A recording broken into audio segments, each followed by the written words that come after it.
bipartisan group tries to find common ground amid new concerns about disruptions for millions of Americans who receive government food assistance if the stalemate lasts much longer. Almost a week after the murder of 7-year-old Jasmine Barnes in Houston, a community comes together. It is going to be justice for her, and I feel it in the bottom of my heart. Her mother joined by hundreds of supporters as police hunt for the suspect. The massive recall by Ford, almost 1 million vehicles may have problems with their airbags, what consumers need to know. A wake-up call about the safety of those popular escape rooms after tragedy strikes during a birthday celebration. Why are so many American women dying during childbirth? We'll look at a disturbing reality, especially for women of color. And golden moments. One actress prepares to make history. While not far away, these Hollywood veterans put on quite a show of their own. This is NBC Nightly News with Kate Snow. Good evening. The stalemate continues. The federal government still shut down, but there was at least a meeting today. The vice president tweeting a photo of Republicans and Democrats gathered around a table with him. On the plus side, they've agreed to meet again tomorrow, but they walked away with no new agreements. And beyond the federal workers not getting paid, the lengthy shutdown is also starting to worry organizations who help low-income Americans. We begin tonight with Kelly O'Donnell at the White House.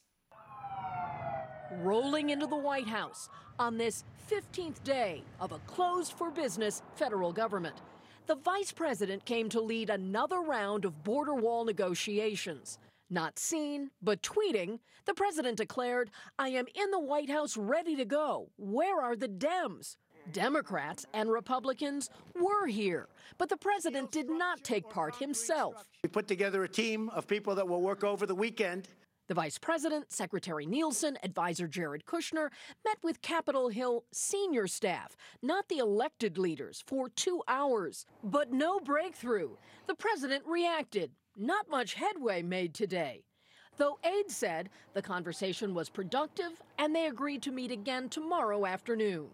Speaker Pelosi voiced frustration. The impression you get from the president that he would like to not only close government, build a wall, but also abolish Congress. Acting Chief of Staff Mick Mulvaney tells Meet the Press the president is willing to bend. He has to give up a concrete wall and replace it with a steel fence in order to do that so that Democrats can say, see, he's not building a wall anymore. That should help us. With 800,000 federal workers getting no paychecks, ironically today, the vice president and cabinet secretaries were due a pay raise after a 5-year salary freeze expired. This Office of Personnel Management memo said it would be prudent to keep the frozen rate. Friday, Mr. Pence told reporters he would not accept a nearly $13,000 raise. Mr. Vice President, you'll turn down your raise? Is that what you said? Thank you. And Democratic aides familiar with the meeting said that the administration refused to budge off that wall, calling that an untenable position that cannot pass Congress. When they meet again tomorrow, administration officials say they will have the requested specific budget numbers that Democrats want to see. And tonight, Speaker Pelosi says that the House will just start passing funding measures department by department next week to try to pressure the Senate and White House to reopen the government. Kate? Kelly O'Donnell at the White House. Kelly, thank you. The longer this shutdown goes on, the greater the impact. There is growing concern that it might affect millions of people who depend on the government for their food. NBC's Hans Nichols has that part of the story. For families that rely on federal help for food, the shutdown could leave them with an empty table. It's going to affect me because then I won't be able to come in here and buy my groceries. Absent a deal between President Donald Trump and Congress, federal funds for food assistance could run out next month, affecting some of the 38 million Americans who rely on the program for their basic needs. A lot of people are one paycheck away from being in the situation of needing food assistance. And it's really a challenge for us to get people to realize how broad an issue it is. The Department of Agriculture has only guaranteed that eligible households will receive monthly supplemental nutritional assistance program benefits for January, but made no promises for February. A Washington Post analysis says the program has only $3 billion in reserve, which would cover just 64% of February's obligations. If the shutdown continues, then you will literally have millions of people that will not be able to afford food. And I think this is just absolutely unconscionable. It's possible states could step in and cover the shortfall in the short term, but tonight there are signs that the White House is bracing for a long-term shutdown. The Council of Economic Advisors is preparing for the impasse to affect January's unemployment rate, due to be made public February 1st. Kate? Hans Nichols, thank you. It has been almost a week since a 7-year-old girl was shot and killed by a drive-by shooting in Houston. Today at a Walmart near the site of the killing, hundreds of people gathered to support the family of Jasmine Barnes and to call for justice. Jasmine's mother, LaPortia Washington, who was shot in the arm, spoke out today. And it is going to be justice for her, and I feel it in the bottom of my heart. It's going to be justice for her because there's too many people out here looking for this man. There's too much going on, man. And like I say, and we going to find him no matter what corner we have to turn, no matter what rock we got to go under, we going to find you, man. A reward of $100,000 is being offered for information leading to that suspect's arrest. Jasmine's mother also said she believes all the support will help bring justice. Tonight, police in California are searching for at least one gunman who opened fire at a bowling alley near Los Angeles, killing 3 people. NBC's Morgan Chesky has those late details. The call came just before midnight. This is an active shooter situation. We have multiple subjects down inside and outside Gable House. Panic inside a packed bowling alley in Torrance, California. Subject ran out the door of the parking lot, shooting in the parking lot also. Witnesses say what started as a fight ended in a shooting spree. I seen people running and I heard gunshots and I tried to get down and my daughter is right there, my niece is right there. I told everybody to get down. Not everyone was able to. Police arrived to find 3 men dead, one of them Ashton Edwards, whose father says tried to break up the fight. The guy just walked up there and started shooting. They shot him in the heart. This morning, families getting the worst possible news. I'm so numb right now and I'm so angry. The mother of Robert Meekins making a personal plea to the man who killed her son. I'm asking you for please just turn this help in. I don't have my baby and my grandson don't have his father, so I gotta go home and tell this baby, he's 5, that his daddy's not coming home. Tonight, police say 4 others were wounded in this shooting. There's no word on their conditions. In the meantime, officers hope new surveillance video from inside this bowling alley can help ID a suspect. Kate? Morgan, thank you. After Ford announced a huge new recall of some of its vehicles yesterday, tonight we want to take a closer look at what's behind the move and what car owners can do. We get more from NBC's Matt Bradley. A slow-motion setback for Ford. The company announced a massive recall this week of nearly 1 million vehicles equipped with Takata brand airbags. Metal inflators within those airbags contain chemicals that could explode with excessive force. Ford says it's had no reports of injuries. This is the latest piece in what has been a massive and huge recall, the largest ever in the auto industry. And we're a long ways from seeing this problem resolved in terms of bad Takata airbags worldwide. The recall includes some, but not all, models of the Ford Edge, Ranger, Fusion, Mustang, Mercury, Milan, and Lincoln models MKX and MKZ from the years 2010 to 2014. Antonia Gonzalez plans to get her airbag replaced. Did you get a notice in the mail that you needed a recall? Yeah, I got about 3 or 4 of them. We can go from underneath through the glove box, and we'll be able to take this out and swap them out, no problem. But the problem is parts. Each new airbag must be ordered separately to match the make, model, and interior color of each car. It is becoming a headache only because it's not like we're getting the parts in mass quantities. While analysts say the recall probably won't hurt Ford's bottom line or storied reputation, the inconvenience could be passed on to the customer. Matt Bradley, NBC News, Jersey City, New Jersey. They're popular with kids and adults in this country and far beyond. So-called escape rooms are supposed to be all about fun. You and your friends or family get locked in a room and have to solve a series of puzzles to get out. But in Poland, an escape room turned deadly for 5 girls celebrating a birthday. NBC's Sarah Harmon has more.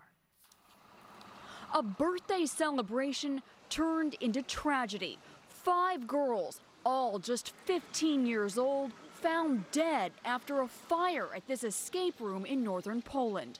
The likely cause, according to authorities, carbon monoxide poisoning. The prosecutor blaming a gas leak in the heating system for the blaze, which also left a male employee hospitalized with severe burns. Escape rooms are big business in Poland and abroad, with more than 2,000 locations across the U.S. Participants pay to be locked into a room and work together to solve puzzles in order to escape. A Hollywood movie called Escape Room, released the same day as the fire, spotlights the trend. I think this is the escape room. We should look for clues. What are we looking for here? Anything that looks like a puzzle or a code. Despite the tragedy, operators insist American escape rooms are safe. Each one of our rooms has fire extinguishers. Our game masters are also watching each game individually. Today, Poland's Interior Ministry ordered safety inspections at escape rooms across the country, as this house of fun becomes a makeshift memorial. Sarah Harmon, NBC News, London. Now to a surprising statistic that's getting a lot of attention. More women die during or just after childbirth in the United States than in many less developed countries. And the CDC says the numbers are particularly worrisome for African American women. NBC's Kristen Welker looks at this issue through the heartbreaking experience of one family. When Kira and Charles Johnson first met in 2004, they planned to spend forever together. Kira challenged me to be a better person in every single aspect of my life. They were overjoyed when they welcomed their first son, Charles. He's so handsome. Their second son, Langston, soon followed, delivered through a routine C-section after a healthy pregnancy. It was April 12, 2016. Hey, Langston. Their celebration quickly turned to concern, though, when Charles noticed blood in Kira's catheter. He alerted doctors, but says minutes turned into hours. I'm begging, I'm pleading for them to do something. Finally, he says, after 10 hours, doctors decided Kira needed surgery, but it was too late. Kira hemorrhaged to death. She was 39 years old. Never imagined that I'd be sitting here today and that we would have left that hospital without my wife. About 700 women die each year in the U.S. due to pregnancy or delivery complications, and African American mothers are 4 times more likely to be victims than white women. Dr. Valerie Montgomery Rice says the causes of racial disparity aren't fully known. I definitely think that there is a level of unconscious and conscious bias that occurs in medical settings.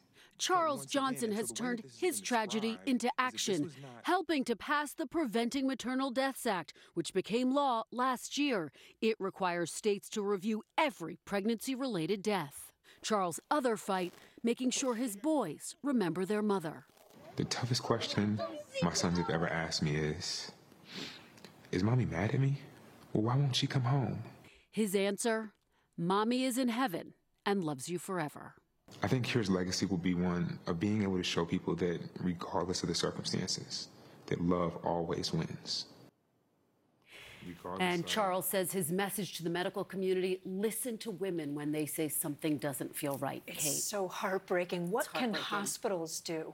Well, Kate, hospitals across the country are starting to develop protocols to deal with emergencies like Kira's. And Cedars-Sinai Hospital in Los Angeles, which is where Kira passed away, said they can't comment on specific cases, but added it thoroughly investigates any situation where there are concerns about a patient's medical care. Charles speaking out to try to save lives. Such an important conversation. Kristen, thank you so much for the story. Still ahead tonight, with jobs now easier to find, there may be another problem for some parents, finding childcare.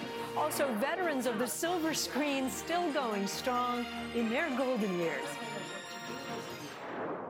At Wayfair.com, we think that when the big stuff ships free, it's just better. Cover better, brunch better, crunch better, rock better, roll better, whoa better, dream better, clean better. Yeah, better! Oh, Wayfair has free shipping. Game changer. Fast better, free better, everything's better when Get it's free shipping on orders over $49. Shop better at Wayfair.com. Wayfair, you've got just what I need. Fact is, Americans move more than anyone else in the world. On average, we'll live in 11 homes. Hey, let me help. And every time we move, things change.